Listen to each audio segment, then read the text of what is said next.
सही है। देखो, अब मैं आपको ना, मैंने पहले ये आपको बताया है सी एस एस पीक जो हमारे पास है ये एक्सटेंशन की वो। अब मैं आपको बताता हूँ ऑटो रीनेम टैग। ठीक है, तो मैंने यहाँ पे लिखा ऑटो रीनेम टैग, और मुझे यहाँ पे ये शो हो गई क्योंकि ना मेरे पास ये पहले से इंस्टॉल है। ठीक है, तो उसके लिए ये शो नहीं हो रही। अगर ये आपके पास ये यहाँ पर ये आ जाए, तो यहाँ पे तुम लोगों के पास इंस्टॉल का बटन शो होगा। तो वहां पे ना क्लिक जैसे ही तुम लोग ना करोगे, तो वो आपकी इंस्टॉल हो जाएगी यहाँ पर। ठीक है, अब देखो, वो ना मेरे पास इंस्टॉल हो चुकी है। तो अब हम इसका यूज ना कैसे करते हैं वो मैं आपको बताता हूँ। ठीक है, तो यूज जो है उसका वो इस तरीके से होता है। देखो, अभी मेरे पास क्या है, ये H1 टैग है। ठीक है, अगर मैं इसको ना डिलीट करता हूँ, सही है, मैंने जैसे इसको डिलीट किया, तो देखो यहां से भी वो डिलीट हो चुका है H1। अब मैं जैसे यहाँ पे ना दूसरा टैग पे लिखता हूँ सेक्शन। ठीक है, मैंने यहाँ पे सेक्शन लिखा, तो देखो वहां पे भी सेक्शन खुद ब खुद आ गया है। अब देखो कि यहाँ पे क्या है, यहाँ पे है हमारे पास एंकर टैग है। सही है, अगर मैं इसको ना डिलीट करता हूँ और यहाँ पे लिखता हूँ पी, तो देखो वहां पे ना क्लोजिंग टैग है, वहां पे भी वो खुद ब खुद पी टैग जो है वो लिख के आ गया है। तो ये इसका बहुत बड़ा एडवांटेज है। जो भी हम फॉर एग्जाम्पल ना टैग को रीनेम कर रहे हैं ना, तो उसका जो ना क्लोजिंग टैग है वो खुद ब खुद रीनेम हो जा रहा है।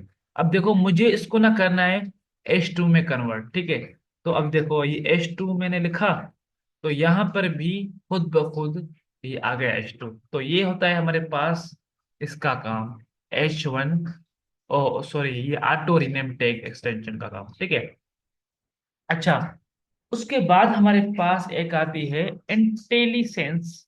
ठीक है, इंटेलिसेंस, इंटेलिसेंस, सेंस, CSS। ठीक है, इंटेलिसेंस CSS, ये तो वो, और ये हमारे पास आई है इंटेलिसेंस CSS। अब देखो मैंने यहाँ पे मैं इसको ना इंस्टॉल ना करूंगा, तो मेरे पास ये इंस्टॉल हो रही है क्योंकि ये मेरे पास पहले से इंस्टॉल नहीं थी। ठीक है, तो ये हमारे पास क्या हो रही है, यहाँ पे इंस्टॉल हो रही है मेरे पास। ओके, अब इसका क्या यूज है मैं आपको ना पहले से बता देता हूँ। ठीक है, इसका देखो कि यूज ये है कि क्लास नेम्स के लिए। ठीक है, फॉर एग्जाम्पल अगर हम CSS में कोई भी क्लास लिख रहे हैं, ठीक है, अभी मैं आपको बताता हूँ इसको हटा के। ठीक है, अब देखो यहाँ मेरे पास पेरेंट 2 है। ठीक है, और मेरे पास ना पेरेंट है और पेरेंट 1 है। मेरे पास इस किस्म के 3 क्लासेस हैं। ठीक है, तो मैं यहाँ पे जाता हूँ और मैं यहाँ पे ट्राई करता हूँ पेरेंट लिखने की।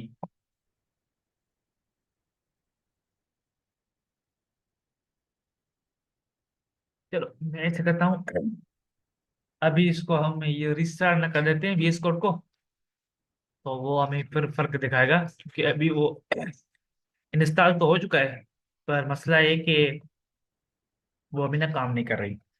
तो मैं रिस्टार्ट ना करता हूँ उसको VS कोड को, फिर हम देखते हैं उसका यूज, कि उसका यूज हमें कैसे पता चलता है, उसका यूज क्या है। ओके, तो देखो मैं अभी ये ना पेरेंट जो है इसको मैं हटा देता हूँ। ओके, मैंने पेरेंट को हटा दिया। यहाँ पे देखो हमारे पास ना पेरेंट 1 है क्लास एक, और पेरेंट है एंड देन पेरेंट 2 है। सही है, अब मैं यहाँ पे लिखने की कोशिश करता हूँ पेरेंट। ठीक है, पेरेंट, सॉरी, पेरेंट। ठीक है, parent request has failed to, sorry,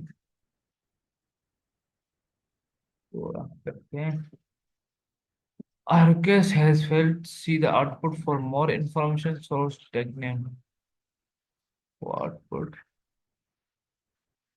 output क्या बोल रही है भैया।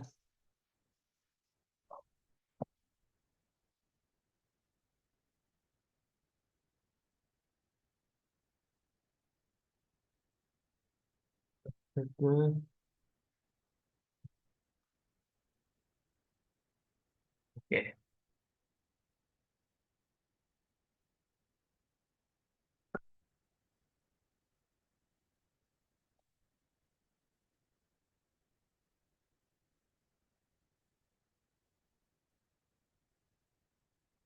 देखो, अभी तुम लोग ने इसका देखा कि इसने हमें क्या दिखाया था।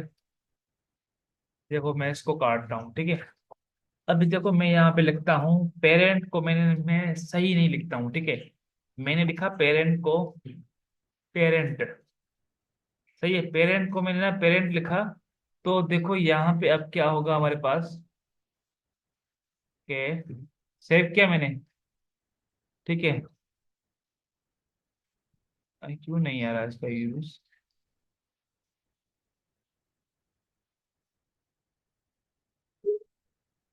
ये हमारे पास काम क्यों नहीं कर रही।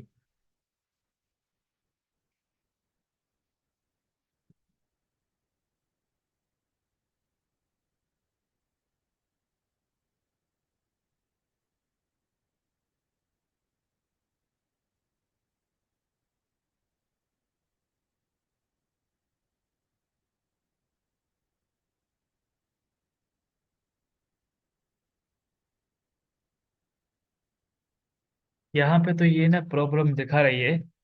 यहाँ पे ये प्रॉब्लम दिखा रही है कि आप do not use empty rule set. देखो यहाँ पे जो इंटेलिजेंस हमने ना लगाई है ना, तो उससे हमारे पास ये फायदा हो रहा है कि ये ना टर्मिनल में यहाँ पे जो ना शुरू में मुझे उसने दिया था ना पॉपअप करके, यहाँ पे ये एक ना बॉक्स दिया था, ठीक है। तो उसमें मुझे वो यही बता रहा था कि ना पेरेंट जो यहाँ पे ये आपने लिखा है वो सही नहीं लिखा था मैंने, ठीक है। क्योंकि मैंने वहां पे ना करली ब्रेसेस नहीं दी थी।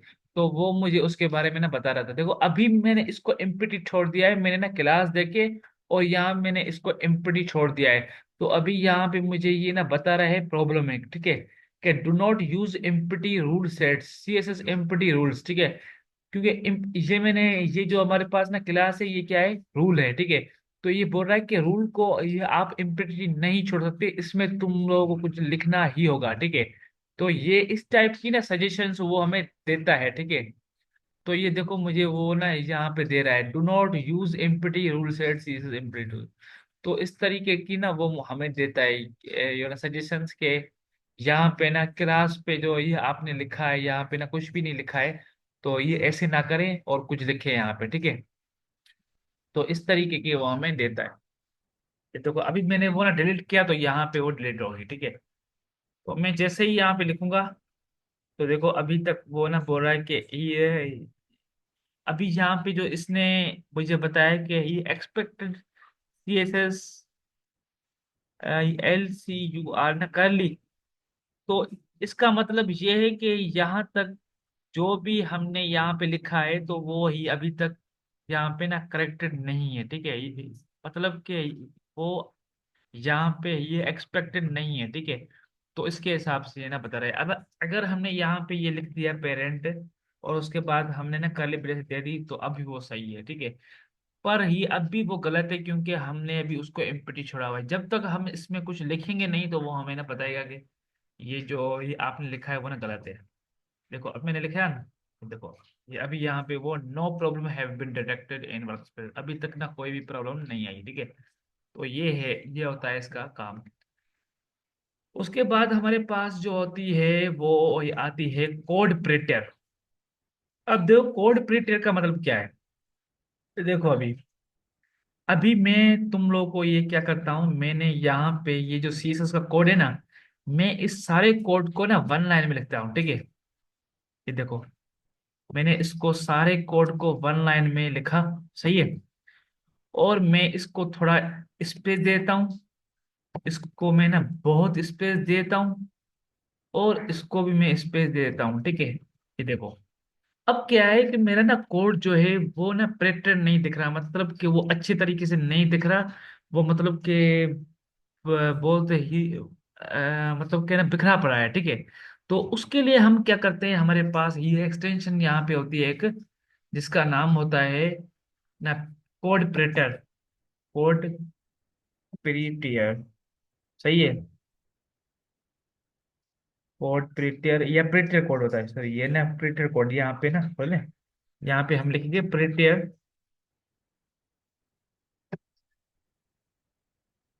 प्रिंटर या सॉरी प्रिंट, यहाँ पे प्रिंटर। फिर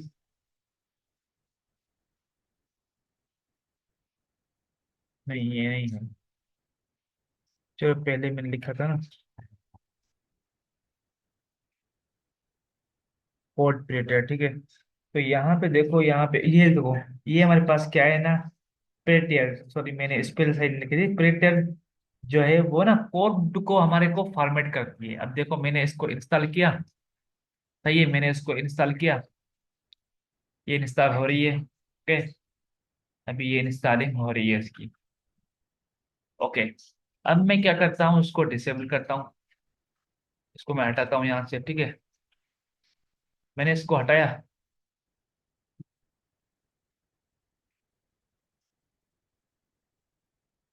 सही है। वो अभी जो है हमारे यहाँ पे अप्लाई नहीं हुई है। अभी जो है वो क्या करते हैं, इसको हम करते हैं, क्लोज करते हैं, ठीक है। और फिर हम क्या करते हैं, उसको वापसी से खोलते हैं VS कोड को। क्योंकि कुछ जो ये एक्सटेंशन होती है ना, वो जब हम इस इंस्टॉल करते हैं ना उनको, तो उस टाइम पे वो अपना काम नहीं करती है, और रिफ्रेश के बाद ही वो रिस्टार्ट के ना बाद ही वो काम करना स्टार्ट कर देती है। अभी जो यहाँ पे देखे, looking for classes, catch, okay has failed to, the auto rename takes over 5 times of the line.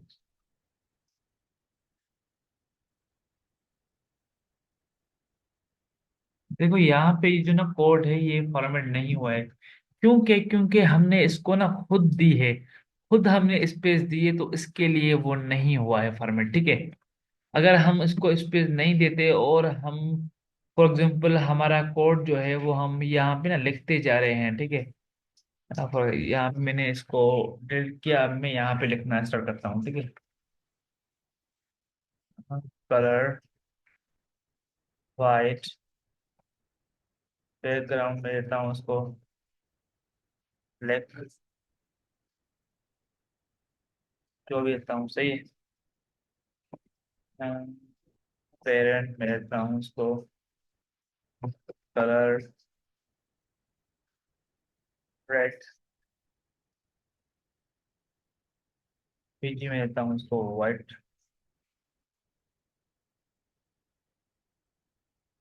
उसके बाद क्या है, पेरेंट टू है, सही है। तो हम कर लेते हैं कौन सा, येलो। और पीजी जो है वो हम देते हैं उसको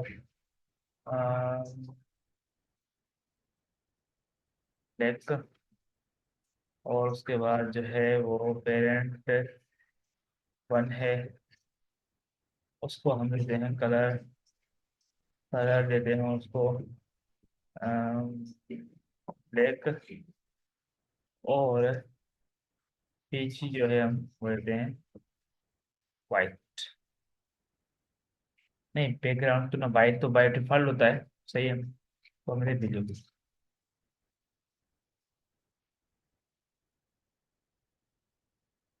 अब मैं कहता हूँ उसको ओपन विथ लाइव सर्वर।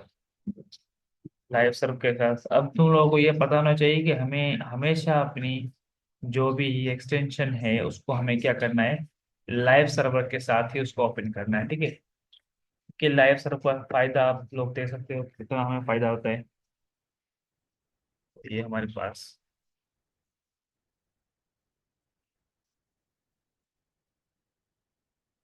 देखो अभी यहाँ पे ना कोड ऑपरेटर का तुम लोग को फायदा ये है, क्योंकि अभी अच्छा मैंने ये सेटिंग नहीं की है शायद। यहाँ पे एक सेटिंग होती है, वो सेटिंग ना करनी पड़ती है, क्योंकि जब हम ये ना करते हैं ना डाउनलोड, तो उसके बाद हमें एक सेटिंग करनी पड़ती है। प्रीफरेंसेस में हम जाते हैं, यहाँ पे नहीं,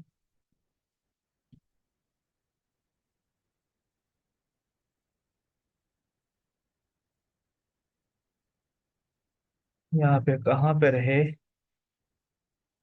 प्रीफरेंसेस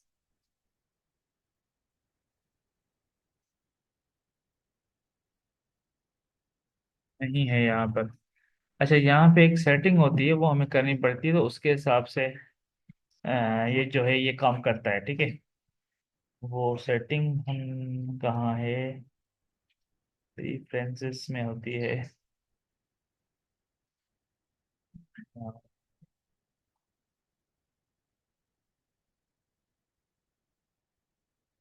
चलो मैं यहाँ पे,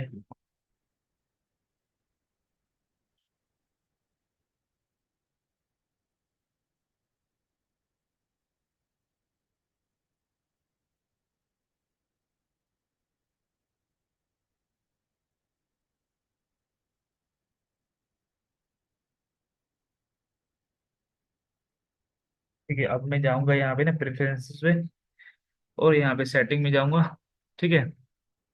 और मैं यहाँ पे लिखूंगा फॉर्मेट,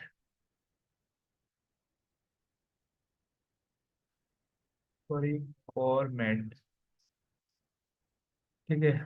फॉर्मेट लिखा, तो अब देखो यहाँ पे आ गया फॉर्मेट ऑन सेव, ठीक है। यहाँ पे ये आ गया है एडिटर, फॉर्मेट ऑन सेव, जब भी सेव करो तो वहां पर फॉर्मेट होना चाहिए, ठीक है। तो यहाँ पे हमें क्या करना है, क्लिक कर देना है, सही है। उसके अलावा ये भी है, यहाँ पे क्लिक किया मैंने, ठीक है, ये टिक हो गया।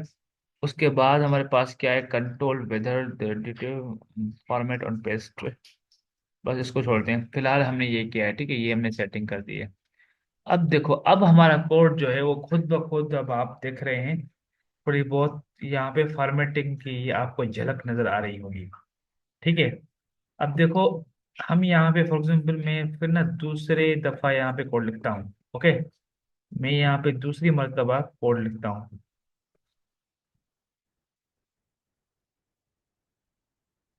वाइट, ठीक है, और बीजी ब्लैक, या जो भी है। उसके बाद ए को मैंने सेलेक्ट किया, मैंने यहाँ पे क्या दिया, border 1 pixel solid black, colour blue, या कुछ भी दिया, ठीक है। अब देखो, ये मैंने इसको सेव किया, उसके बाद फिर मैं ये एचटीएमएल पे आया। अभी यहाँ पे तुम लोग देखो, यहाँ पे जैसे मैंने सेव किया इसको, तो ये आना चाहिए इसका, कौन सा यूज दिखा रहा है इसको, सेव किया, सेव पे इसका जो वो है चेंज होना चाहिए।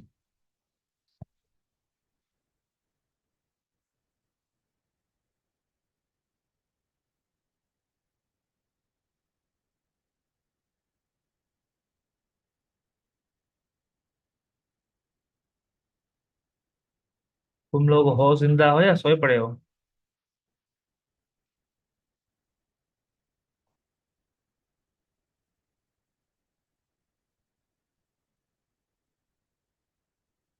मैंने इसके ऊपर भी सेव करना है, और फॉर्मेट नोटबुक एनेबल्ड नोट, ठीक है, अभी मैंने सेव कर दिया है। अब देखते हैं।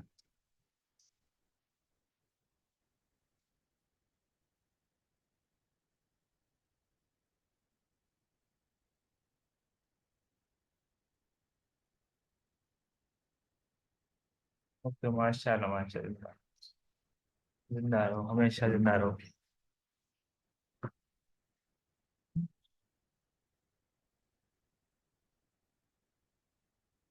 कोड प्रिंटर जो है वो हमारे पास सेव तो हुआ है, क्यों ये नहीं हुआ? कोड प्रिंटर प्रिंटर प्रिंटर भाई, अच्छा, इसका हम यूज देख लेते हैं यहाँ पे ना, आपके नीचे ये बताएगा हमें कि मैं कैसे काम करता हूँ।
हाँ यार, लैपटॉप भी ना मेरा खत्म हुआ पड़ा है। आखिरी सांस है इसकी भी।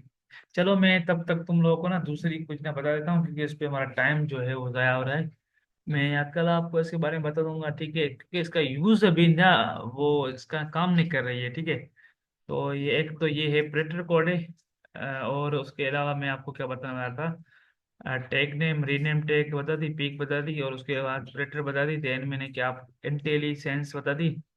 और उसके बाद क्या है, दूसरा क्या था, कौन कौन सी बात की एक्सटेंशंस थी हमारे पास, ये मैंने आपको बता दी है। और बाकी सी एस एस की ना फ्लेक्स बॉक्स की है और ना ग्रेड सी एस एस की है, पर वो अभी तुम लोगों ने सीखी नहीं है ना, तो मैं उसके लिए आपको नहीं बता रहा, सही है। एक्सटेंशंस नेम और material this good auto rename take, अच्छा मैंने ये आपको बता दिया तकरीबन, सही है। चलो ये सही है, तुम लोगों की ये एक्सटेंशंस जो है वो क्लियर होगी। बाकी ये जो ना कोड ऑपरेटर है वो काम नहीं कर रहा, तो मैं आपको कल उसके बारे में बता दूंगा। बाकी ये जो मैंने ये आपको रिकॉर्डिंग में बताया है, जो भी चीज़ें मैंने आपको ना बताई है, अगर ये तुम लोगों ने अप्लाई करना शुरू कर दी तो इंशाल्लाह आप जो है वो अच्छे डेवलपर ना बनना शुरू हो जाएंगे। और तुम लोगों की जो कोडिंग का ना तरीका है वो इंशाल्लाह ये चेंज हो जाएगा, ठीक है। वो जैसे ही चेंज हुआ तो ये आप में ना खुद ब खुद चेंजिंग आ जाएगी। तो ये आपको फॉलो करना है, जो भी मैंने आपको ना शॉर्टकट्स ना बताई हैं उसको लेके आप चलो और ना कोडिंग करो। और जैसे ही तुम लोग की इम्प्लीमेंटेशन होगी उसके ऊपर, वैसे ही तुम लोग की क्या होगा कि इम्प्रूवमेंट आप में आएगी, सही है। तो ये आप यूज़ करें इंशाल्लाह, अल्लाह खैर करेगा। और अभी तुम लोग जो है वो ना बैटरी की ये हालत देख रहे हो, तो अभी ये ना डाउन होने वाली है ना। और उसके अलावा मैंने सोचा था कि मैं आपको क्लास में ये और टॉपिक भी ना करवाऊंगा, पर unfortunately due to the battery issue I can't teach you. Okay, so I'm going to end the meeting right now.